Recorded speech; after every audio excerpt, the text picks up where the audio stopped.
that connects them both is not just that they're in Poland, but they're both from New York originally.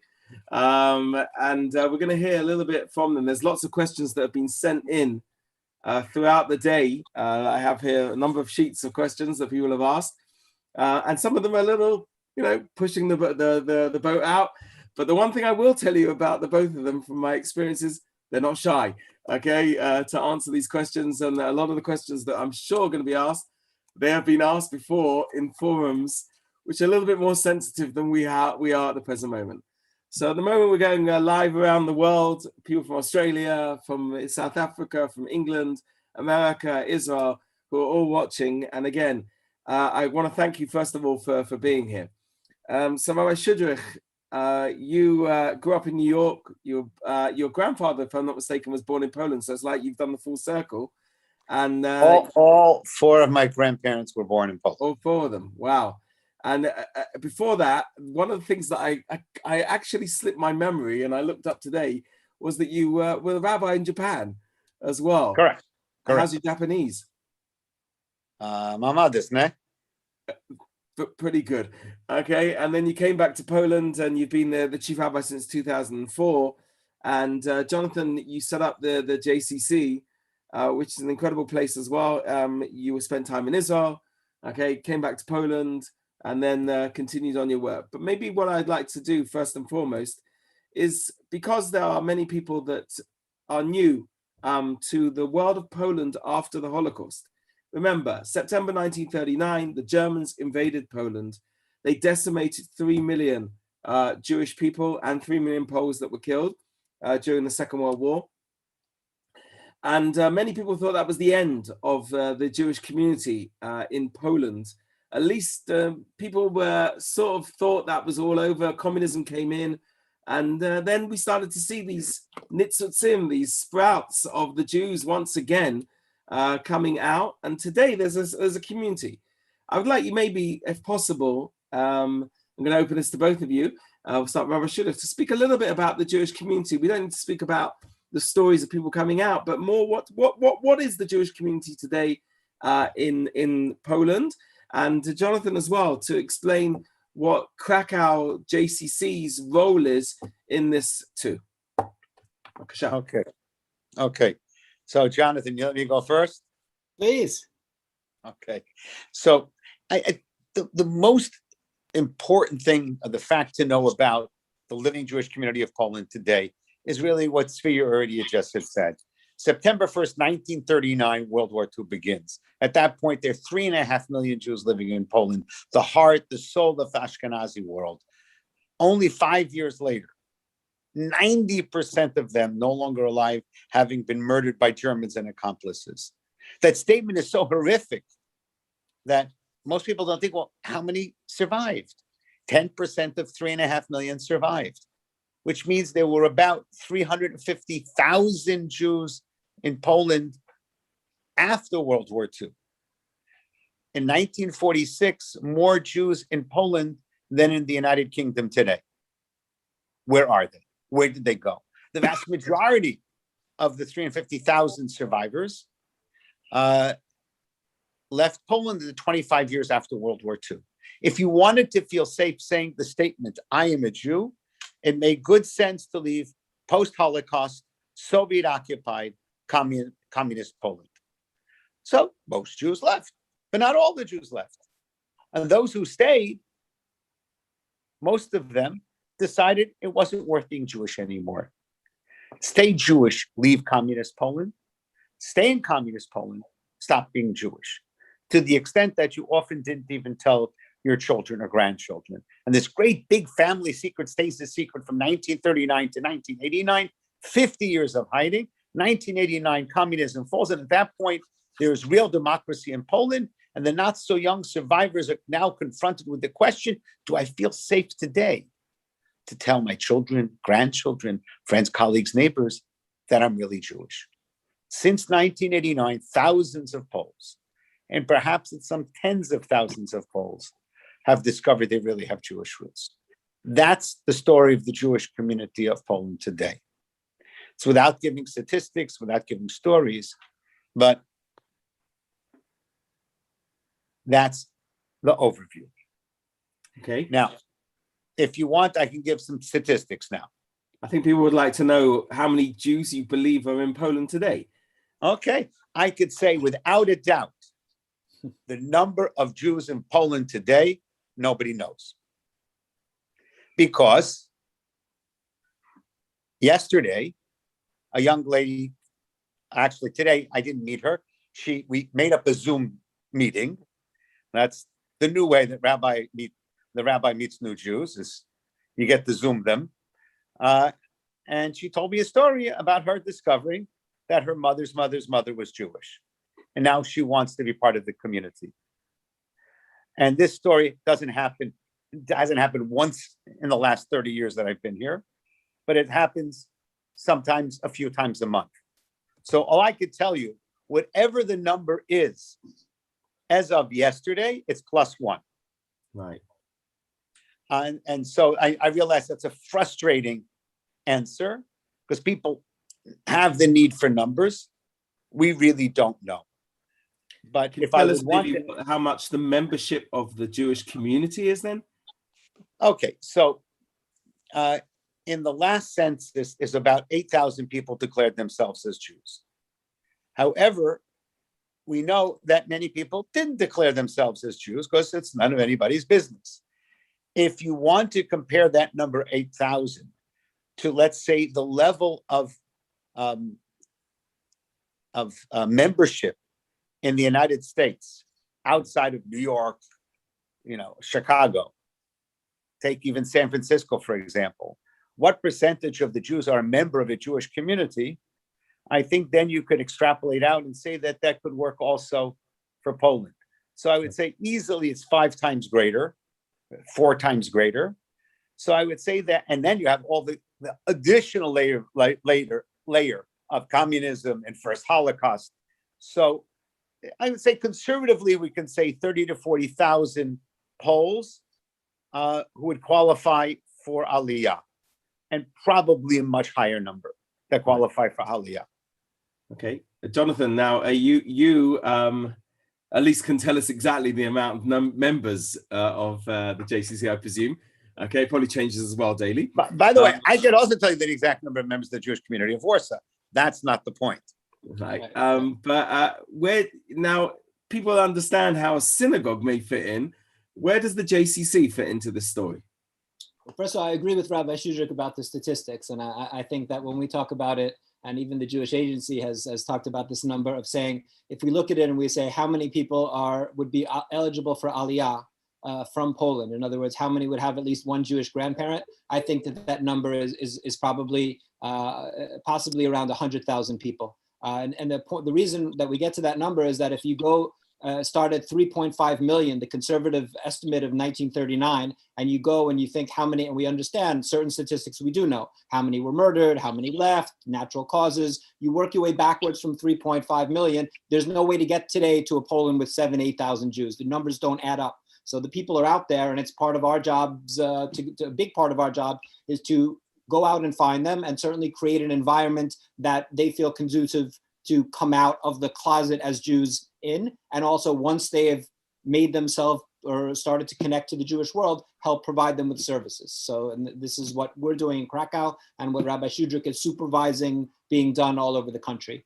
In terms of Krakow, I mean, our membership also, it's not exactly the point of Jews. I mean, I think what's funny in Krakow is that if you Google how many Jews there are, it always talks about 100 members of the official Jewish congregation or something like that. And we have about 750 members of the JCC. But again, there's somebody finds out they're Jewish, they come in and they join the JCC, that's great. But that person has a mother and a grandmother, and the mother has a brother and a sister, and the brother and sister have children, then not even talking about non-halachic Jews, which is its own category. Halachically speaking, you have a family with 12 people that have a Jewish mother, 12 people that halachically are Jewish, and one of them in any sense is counted.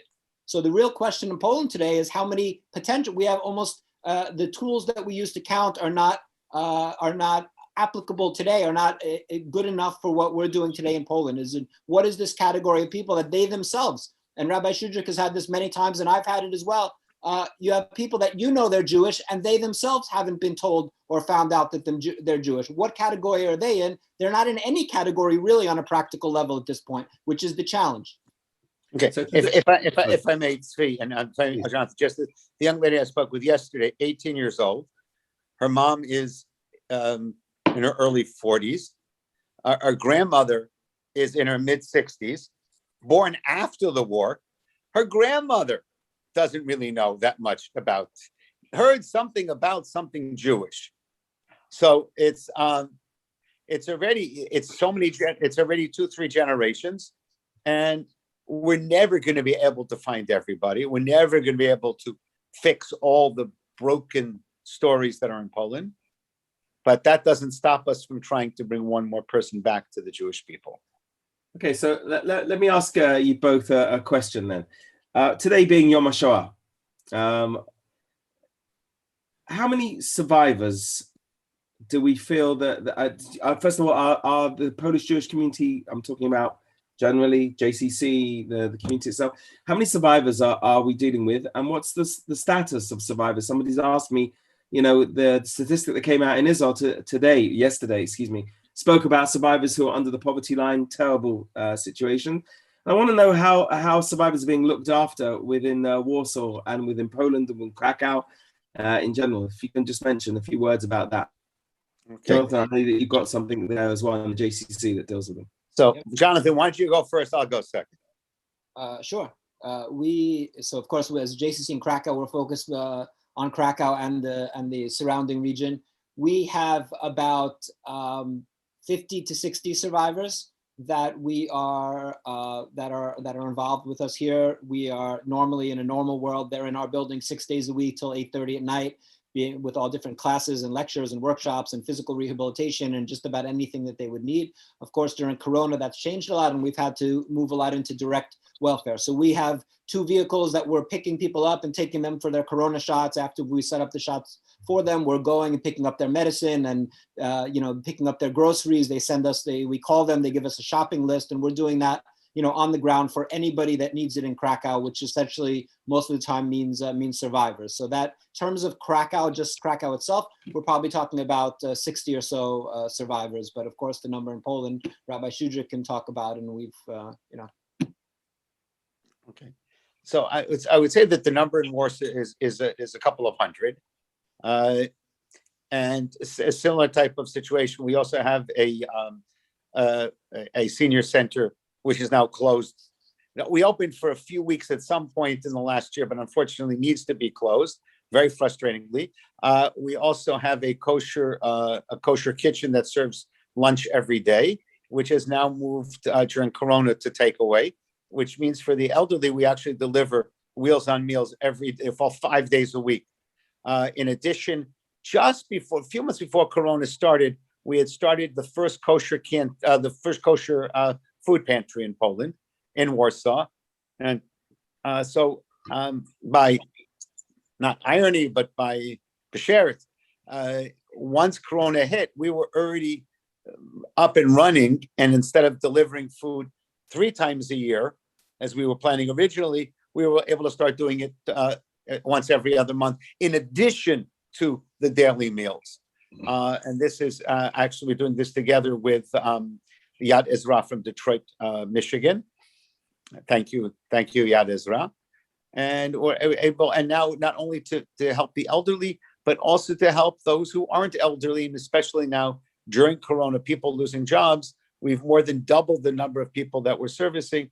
We're probably somewhere about 60, 70 families every time. Not a huge number, but for us, it's a significant number. And the other thing we're doing that is, I think it's unique for a kosher food pantry, is that we said from the beginning, we're also going to service any righteous Gentiles still alive in the Warsaw area. There are about 41 of them. Righteous Gentiles being those non-Jews who risk their lives to save Jews. And we deliver to them also. And they're like the best people in the world. Just unbelievable. They actually call and say thank you. It's first of all, it's great that you 2 have mentioned this, and I've had over the day many people who have asked me, is there any way that we can help survivors? So maybe at the end, you'll send us details as well that we can put on our website if there are ways that we can help with from that perspective. Let me ask the two So of by the you. way, sorry, just let me add, but it's also very important to say that the claims conference is very helpful here. Right. You know, basically anyone who can prove that, you know, they were somehow in Hitler's Europe, then becomes qualified for different funds from the claims conference. And that's very helpful. But in addition, still, we also do medicine and the food deliveries. And it's also calling them almost every day during Corona, just to see, how are you? What do you need? And to know that you're not alone. Okay, now, again, I'm going to ask some questions that have come in from the public. Today, I think the three of us probably wouldn't be sitting in our homes, usually. Okay, we would have met earlier on today at a certain place where, of course, Auschwitz-Birkenau. How does people in Poland perceive the groups that are coming to visit the story of the Holocaust? And I'm going to ask from two perspectives, both from the Jewish community's side and also from the non-Jewish public itself. Okay. You know, it's a very important question. I certainly will answer first about from the Jewish community side. And it really depends on which group in which year. At the beginning, and I started working here in March of '90, so it's been a little bit of a time. Many of the groups that came couldn't believe that there were living Jews, so we kind of were ignored, and that was a very painful experience for the living Jewish community, to have visiting Jews basically just ignore you because you can't be here because there are no Jews in Poland. That has changed dramatically in a positive way, not 100%. I'm not going to try to even say what percent, but it has significantly changed. And I think that even our relationship, Tzvi, you know, this is already goes back a bunch of years, but I would also develop over the years. And that almost when you ever have a JRoots that's coming just before Pesach, they schlep all kind of food for us and all other kinds of things to try to connect the two communities. And that's really what it's about. One could have a whole discussion, and we're not going to do that. Should Jews visit Poland? That's a very important discussion, not for now. But I can say from my side unequivocally that if you are already visiting Poland as a Jew, you also have an obligation to meet with the living Jewish community. First and foremost, we're here to go to Auschwitz, to go to the Warsaw Ghetto from that aspect, and the other camps and the other places. But once you're here, you also have an obligation to meet with living Jews. Maybe if I could answer also, I agree. I would say that I don't think the answer is a very different answer when you talk about Jews, the Jewish community's reaction to visitors and the non-Jewish community's reaction, in my opinion.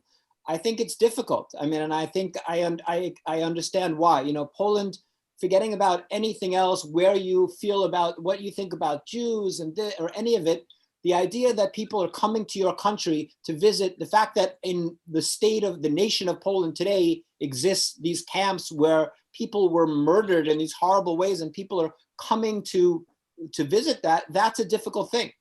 You know, that's a particularly difficult thing for them. And this idea that, you know, and you know, I always find myself defending sort of both sides, whoever I'm talking with, you know, when Poles are like, oh, but people are just coming here and they're ignoring the beautiful cities and the mountains and this, and they're coming to the camps. I'm like, how can you begrudge people whose families and you know, so much of our people was killed in this horrible way? Of course we're commemorating it. You know, you should, but I don't accept that fully. But I'm mindful of the fact that that's a difficult thing. Poles are proud of their country as anyone is proud of their country, and you want somebody always to see your country in the entirety. And I think sometimes for Poles, it's particularly difficult when people fly in for 24 hours and just see Auschwitz, although of course they understand that history has made that a necessity. And for Jews, as Rabbi Schudrich says, of course it's difficult. This idea that I think we until very recently have felt invisible. And you at JRoots do a good job, and March of the Living has has done a 180, I would say, in terms of how much of a better job they do, not only meeting with local Poles, which is important, but being seen. You know, we talk in a world where we talk about, in today's terminology, we use the terms about giving voice to the people. And I think the Jewish community of Poland has felt that it hasn't had a voice and it's been invisible to these groups. And I'm happy to see that that's changed so much over the last 10, 15 years. You live in the heart of Kazimierz and the heart of the Jewish quarter that once was, okay? And still today, the hub of Jewish activity in Krakow. The roads are tight, okay? The alleyways are small. And you see all these groups walking through, okay, in various different ways. Have you ever heard or come across people with negativity to what's going on here? With the thousands of people that turn up on various different times during the year. And we know how the Ministry of Education have worked now to bunch all the groups together. A March of Living, of course, comes at one time, okay? Have you ever experienced the opposite, that you feel that you have to defend, or maybe we should be doing something different at the present moment? For me, not much, to be honest. I mean, I just think that Kazimierz has so much Jewish presence that you either wouldn't be living here, continued living here, or you wouldn't be involved or running a business or whatever. It's just such a Jewish place. You know, it's almost like asking somebody working in Disney World what they think of Mickey Mouse. You know, that's you know, not to make light of it, but it's so omnipresent here that I don't. But no, I haven't really seen local businesses who are like, oh, those Jews again, because as well, that's a big part of what Kazimierz has to offer and the history here of that. So no, but I think that that's probably, you know, more the case in smaller places, right? So in places that are getting Jewish visitors, you know, I always wonder what it must be like. And I've had many students when I was teaching at the university, students that were studying Jewish studies that come from the town of Oświęcim, come from the place where Auschwitz is inside. I'm always like, oh my God, what must that be like to just be a kid, regular Polish kid, 12 years old, living in Oświęcim and seeing person, you know, bus after bus and all these people coming to your town. So it's, you know, we have to be mindful as Jews, as we always expect people to be mindful, you know, sensitive to our needs, that there is a complicated aspect to these, you know, tons of people coming in, especially, you know, when they're here to see something negative. But in Kazimierz, you know, people love it. I think people see that, the locals see that visitors love Kazimierz, and Kazimierz is a very particular place and very open to everybody. That's also the nature of it with so many students here. You know, it's not a fussy, uptight neighborhood at all. So Poland, today is all about us remembering as well what took place at that time, as well as the life of course, the people. And I think that's one of the things that at least we try and put as really up there on our journeys, is the life of the people that lived in Poland beforehand. How do you feel, number one, the challenges of memory in Poland? It's not so simple. I mean, Rabbi Schudrich, you've got, I think, more 1,000+ cemeteries, okay, they're in Poland. Over 1,400. 1,400. Okay, so number one is, how do you deal with that, that concept of memory? And do you feel that the Polish government is supportive of this idea, or the local authorities are? There are different aspects to Jewish memory. When it comes to the over 1,400 Jewish cemeteries, and also we started a project 5-6 years ago to look for the unknown, unmarked mass graves, which no one really knew about. Everybody said that was east of here, the Ukraine, Belarus, but we've now commemorated over 70 mass graves in Poland, small, bigger ones. Today's government actually is very sensitive. They have been supportive, both with giving a very large grant to help us restore the Jewish cemetery in Warsaw. They've also been very supportive on the question with protecting the boundaries of cemeteries, because what happens often is there's a neglected piece of land outside of the village, or outside of the town. It used to be outside of the town, and now it's in the middle of the town. And it's a great place to build houses, to build a shopping center, make a road. And we need the government to be able to say, wait a second, you can't build there, it's a cemetery. And this government, although there are many other problems with this government, has been very supportive on this issue of respecting and preserving the sanctity of Jewish cemeteries and mass graves. So when it comes to that, it's very good. When it comes to the fact that 6 million Jews were killed, also clear in the curriculum, clear. Where you have a problem, not so much with Jewish memory, but with Polish responsibility. Exactly what role did Poles play in the Holocaust? That is a very difficult topic. It's a difficult topic really in every country in Europe. Ironically, I would say the only country where it's not difficult, maybe two. One is Denmark and the other one is Germany, because both of them are clear. And it's also not even 100% clear in either one of those countries. But in Poland, until 20 years ago, until Jedwabne began to be discussed in the year 2000, 2001, there was almost no information available to a normal Pole that any Pole did anything wrong during World War II. And along came the whole discussion about the village of Jedwabne, where on July 10th, 1941, the Polish neighbors murdered hundreds of their Jewish neighbors. And that came as a great shock. And actually, at that point, many Poles accepted it.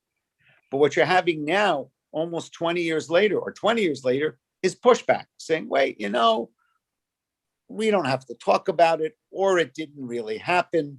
So they're not denying the Holocaust because they're saying the Jews were killed, but they're saying, but we had nothing to do with it.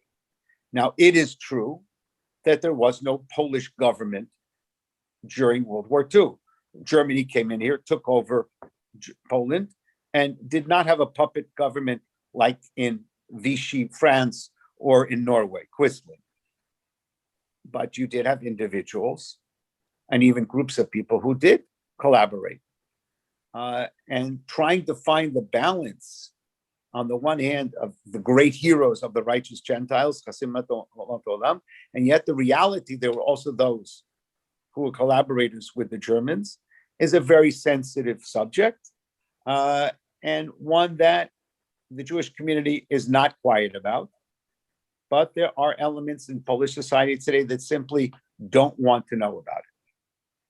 Okay, Jonathan, maybe you can express a bit more. I mean, I know this is on the topic of everybody today, the policies of the Polish government, okay, the attitudes towards what Rabbi Schudrich was speaking about.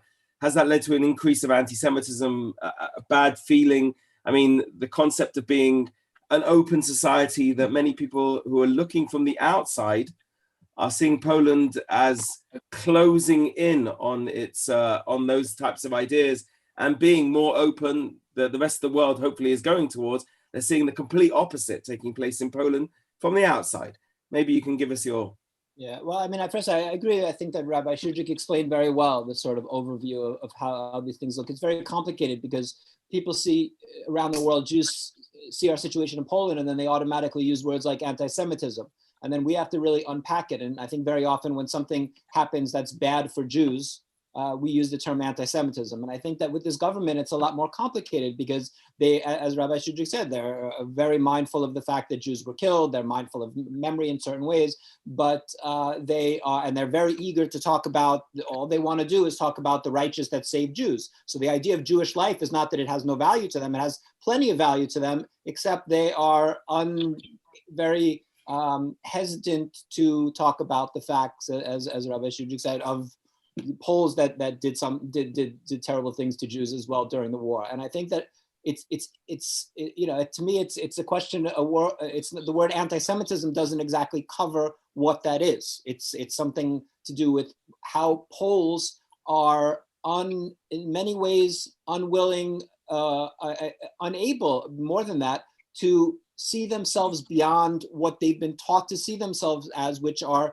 heroes and martyrs, heroes and victims. This was also, don't forget that World War II happened, and then there was a 50-year period of communism where there was no honest discovery and research going on into what these things happen. So everything sort of froze, and it's much more difficult, much longer after the fact, to take a look at it. So Poles were fed a steady diet of the fact that they were attacked, the fascist Germans came in and attacked them, and they were victims and heroes. And then suddenly for them to have to say, wait a minute, if we were the victims, how could we have been the ones to victimize others? It doesn't fit in with the narrative. Does that mean we weren't victims? So this is a very complicated the thing that causes problems with Polish-Jewish relations as opposed to German-Jewish relations, which are much more straightforward. Germany acknowledges that they did what they did. They're sorry. We can accept and not accept and agree to the terms of their apology, but that's much cleaner. But Poles are saying we're victims.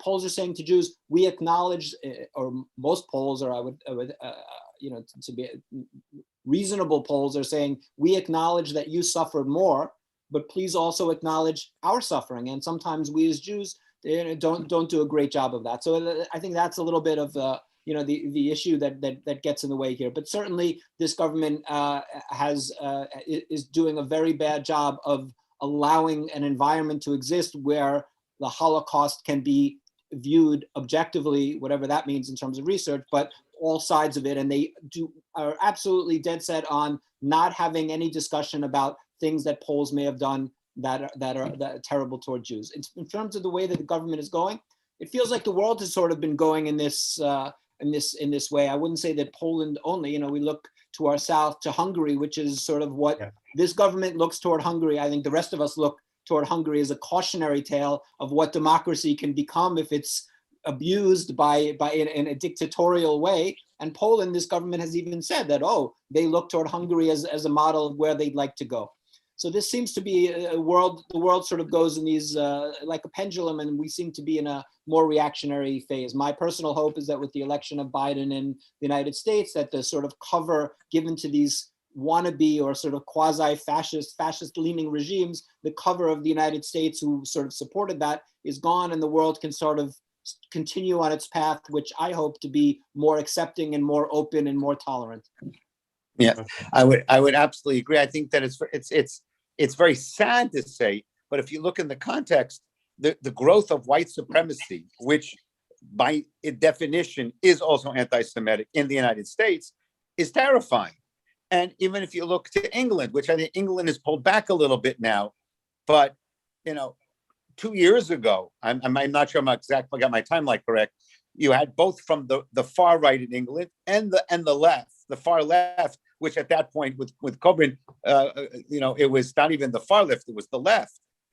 England was in very bad shape. Now, fortunately, it seems to be a little bit more stabilized. So there is this new trend in the world to be tolerant of anti-Semitism, which is a very troubling and wrong path to take. However, it's something that we're facing throughout Europe and the United States. And the other thing that happens here in Poland is, for example, President Duda recently, a few weeks ago, talked about Polish collaborators with the Germans. But nobody wants to hear it. Not the Jews, not the non-Jews.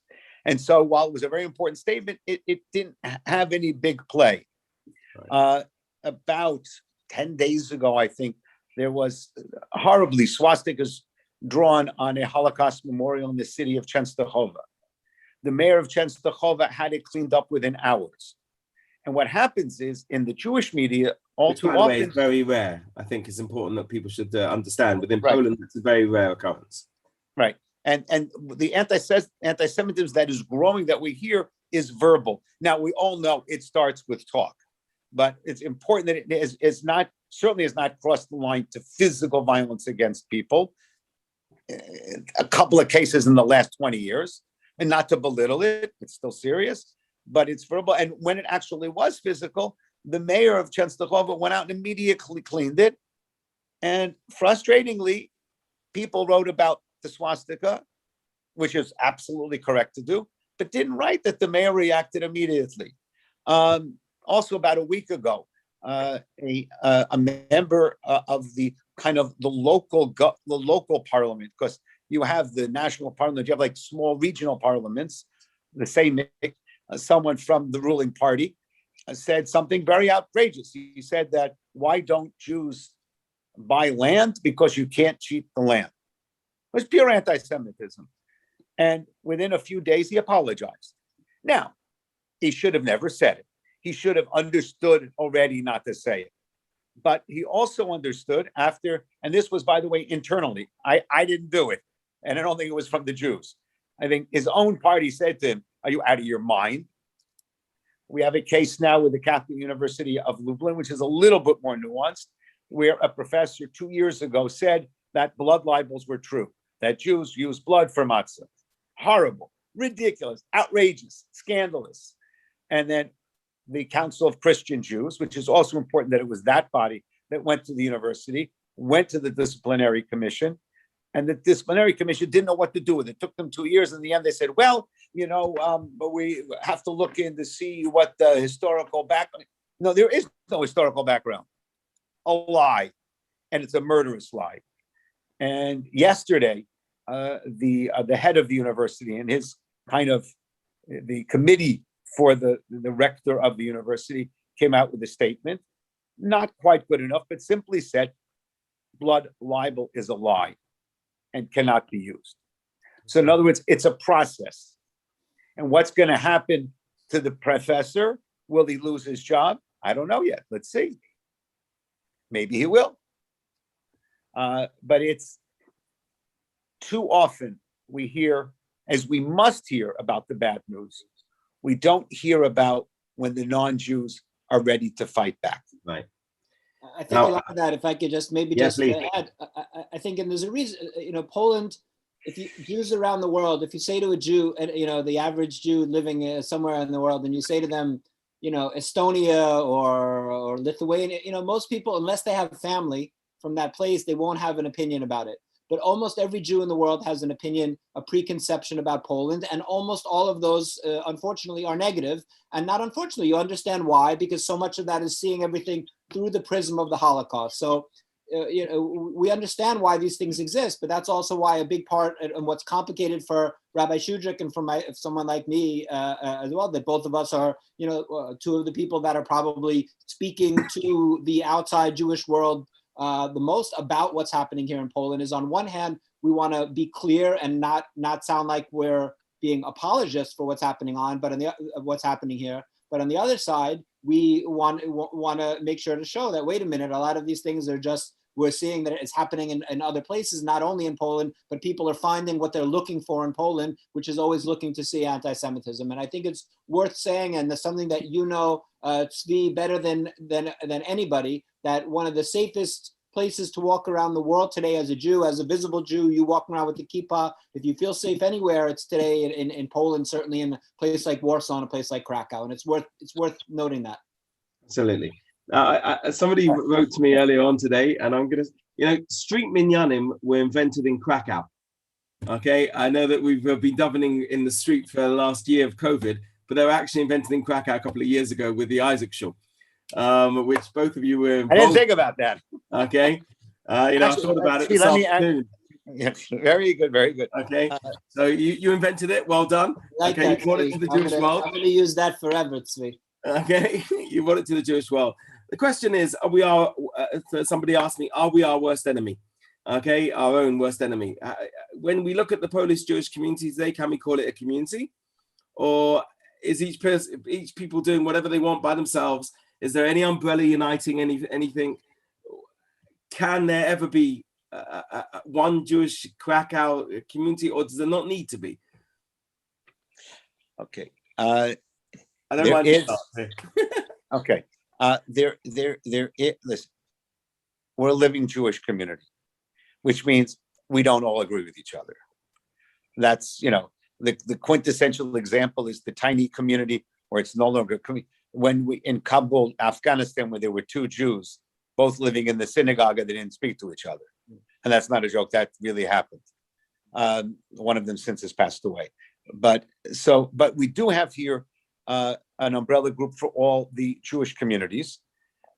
Now, they're not the secular organizations, they're more religious organizations, but we do have an umbrella group. And then also the rabbis here have our own little group. And I'm very proud to say that we have 5 rabbis in our network, and there's also 2 Chabad Shlichim, and we work very closely with them. We don't always agree with them. There are differences. we are Jews. Of course, there are differences, but we work very closely together. And when we need to, we do things together. And with our Reform rabbi here, I also don't agree with many things from the Reform movement, but we also have common cause. And when we have something we could do together to benefit Jews, we do it together. And in addition, I can tell you that tomorrow we're having the next Zoom call on Jewish organizations to talk about different issues that are coming up. We've had this, several times in the past. COVID kind of used to be in person, then COVID is on Zoom now, but that's normal, what we know. So there is a growing cohesiveness. And I remember when I started here in the 90s, it wasn't clear if there were any Jews. And then by certainly the mid-90s, it was clear that we were beginning to reach something that we could begin to think about critical mass. Or actually, before that, there were people with Jewish roots. Did they want to be Jewish? And by the mid-90s, we could say, yes, enough of them wanted to be Jewish. But is this going to form into some kind of community? And I think today we can say yes. Two last things on this topic. About Polish Jewish life, always remember three words. Sum it up in three words. Work in progress. And having said that, I sometimes, without trying to get too poetic, it's really the vision of Ezekiel of the Valley of the Dry Bones. Can this body, and the story is that Yechezkel comes and sees a whole valley of bones, and they're dry, and they start to come together, and one connects to the other, and then in the end he asks, but can this body live again? And so, Tzvi, I have another 60 seconds for a quick Dvar Torah. It's a Dvar Torah, how can you say no? I know that Jonathan has to leave at 8. He's got another session. So I'm good. I want to. I'm good. Okay, actually, fine.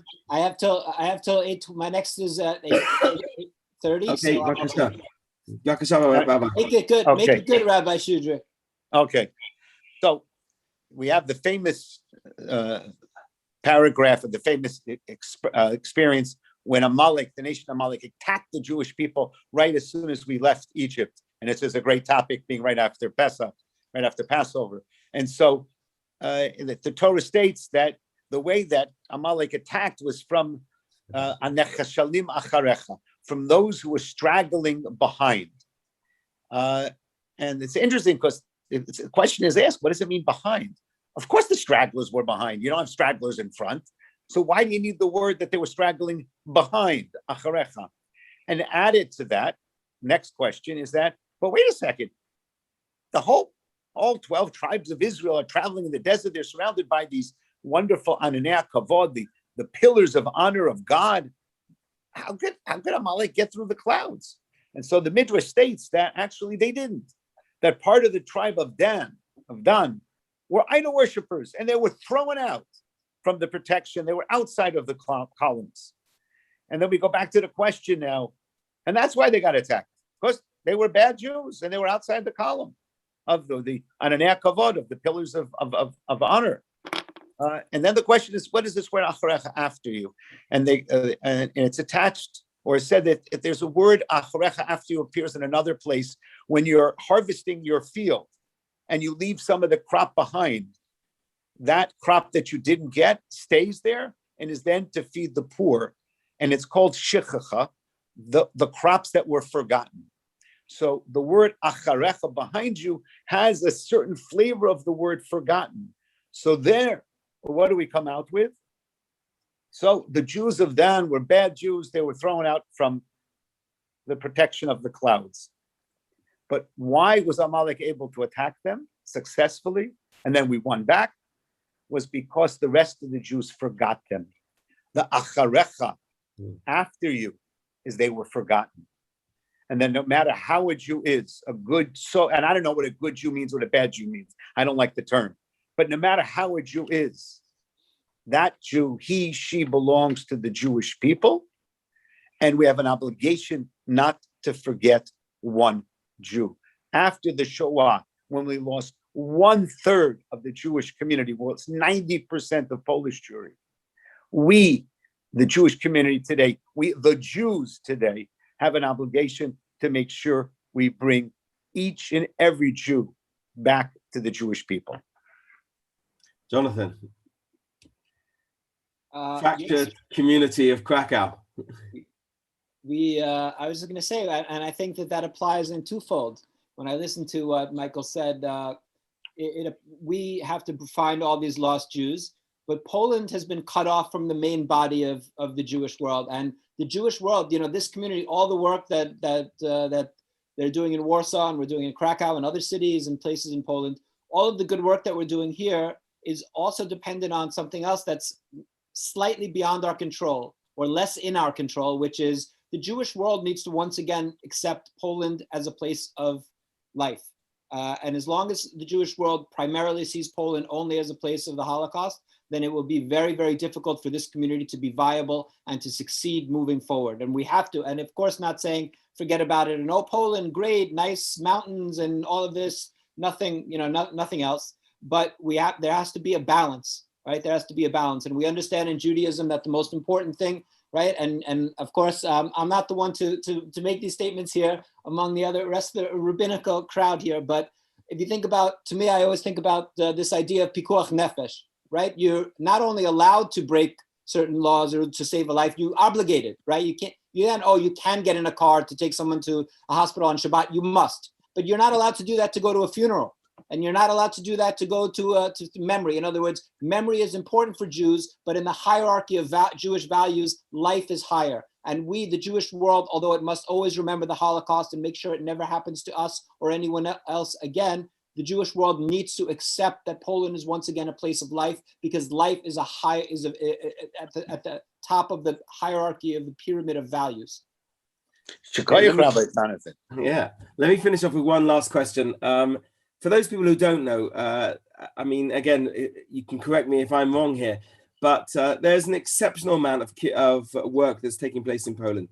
Whether it be the JCC, they have a kindergarten and lots of other activities that you've heard about, survivors, teaching Hebrew to all sorts of people, and everything else that's taking place in the JCC, Hillel, and so many other organizations that are running out of the building. And Rabbi Schudrich, who's sitting in Warsaw, but sits over Poland. Okay, we're looking at a Jewish school, we're looking at kindergartens, we're looking at kosher kitchens, we're looking at shops, we're looking at restaurants, okay, all sorts of things. Where do you both see Poland, Jewish Poland, in 10 years? Okay. Or maybe 20 even, because that gives time to evolve. Okay. I can answer that very simply. I have no idea. But there is now enough Jews committed to being Jews that the Jewish future is in their hands. In 10, 20 years, Jonathan and I maybe will always be necessary, but there'll be many other people that will be Jewish leaders here. And that the Jewish leadership, we're beginning to see it already with a couple of homegrown rabbis from Poland. The future is in the hands of Polish Jews that live in Poland today. That's the most important statement. How it's going to look, I don't know. Because if I looked 10, 20 years ago, I would have never guessed we would be where we are today. Mostly for good, and also some things that should be better. Therefore, I don't know what's going to be in 10, 20 years. As it says, Lo navi v'lo ben navi anochi. I'm neither a prophet nor the son of a prophet. What do you want to see in 20 years, Jonathan? I want to see, as Rabbi Schudrich said, the homegrown leadership continue to develop, and we continue to do a good job and make sure that, we have a Polish-born chief rabbi of Poland and Polish-born directors of all different institutions and things like this, which we do have to some degree, and we are moving in that direction. So let that continue. I want to see an infrastructure for a varied Jewish community that has, if they want to be Orthodox, let there be an Orthodox infrastructure, and let there also be conservative and reform and any other flavor of Judaism, whatever you can expect in other parts of the world. Let the community have those choices here in terms of formal education, Jewish informal education as well, kosher food, all the infrastructure that any Jew needs. And that also, to me, a key element to this, and something that Michael and I spend so much of our time doing, is something I mentioned before, that let the world see Poland once again, be able to see not, maybe instead of the Holocaust, instead of it being, Holocaust period, let Poland become Holocaust comma. Let them see that the community, the beauty of what's happening today is magnified because of what went on before. And the idea of Jewish life, of any life, thriving in if you think of a meadow and you think of flowers blooming in a meadow, that's beautiful. If you think that not too long before that meadow was ashes and was stones, and then you see flowers blooming, it makes the blooming of the flowers all the more important and all the more beautiful. And I think that's what Poland represents to the Jewish world. As much as the Jewish world needs the support and acceptance, as much as Poland needs the support and acceptance of the Jewish world needs the story and the redemption of Jewish life in Poland. And if I could, one more sentence is Please. That being a New Yorker, to misuse a quote very much about being Jewish in Poland, if you can make it there, you can make it anywhere. Okay. First of all, we usually say Kvod Achsanya to the host, but really I believe that it's Kvod Achsanya to both of you, because at the end of the day, we're in your houses more than you're here, okay, with us. And I want to thank you for your openness, not just to be on this Zoom, okay, but with all of our groups that come to Poland, that you're always willing to speak and have time with the groups, to be able to explain better than anyone else what's taking place, and that's happened today on the Zoom. The other thing is, as we say every Shabbat, Kol Misha Oskim B'Sarchei Sibur Be'emunah, HaKadosh Baruch Hu, okay, every person that's dealing with communal work, HaKadosh Baruch Hu should protect you and should be able to heal any illnesses that come your way. And I know that Poland's going through a less than favorable time at the moment with COVID. Hopefully you'll come out of it very soon. But you should stay safe, and the whole Jewish community stay safe, and you should be able to bring back communal life very, very quickly. But from the point of view of the communal work that you've both dedicated your lives to, okay, we want to thank you. I really personally want to thank you. And as you said, Rabbi Schudrich, there are a lot of people that look at Polish Jewry and wonder why this, why that, why this is happening, why this is happening. Okay, but it is a work in process, okay, or in progress. Okay, it's a work that as we say, is about the Jewish people in itself. It's forbidden for us to be stagnant. We can't stand still. We have to always keep growing. And sometimes when we take 2 steps or 5 steps forward, we take 2 steps backwards as well. But let's hope that the way that we're progressing will be that we'll be able to find many more Jewish people that are not found themselves yet within Poland, and that you two will be part of that education process of bringing out a wonderful Jewish community that will be able to continue Michal Lechal, go from strength to strength. I really want to thank you both, and I sincerely hope to see you both in person very, very soon. And really thank you very much. Thank you, Maestri. And thank you to JRoots for being such a wonderful partner and making sure that everybody that comes to Poland through all your educational activities sees Jewish life. Thank you for that. It means a lot to us. Thank you. And just to end with, everyone should know that yesterday we had a bris milah here in Warsaw. Wow. And on Sunday we have another one, a different child, don't worry, in Lodz. So that's two brises in less than a week. Doesn't usually happen, but it does happen. Wow, amazing. So again, thank you to both of you. There's still later on this evening at 9 o'clock Israel time, which is in 1 hour. We have Giselle Sikowitz, who's going to be finishing off our Yom HaShoah programs with Zach, who's going to be interviewing her. So please stay tuned for that. And thank you very much to both of you, Jonathan, and to Rabbi Schudrich, for giving up your time. Really, on this Yom HaShoah, it wouldn't have been the same without us dealing with the future of what will be. Okay, it's not all about the past, as we said, but we're focusing when we get to our next session on liberation. It's the same thing with us here. So thank you very much to both of you. Thank you. Kol tov. Be well. Really, thanks a lot, guys.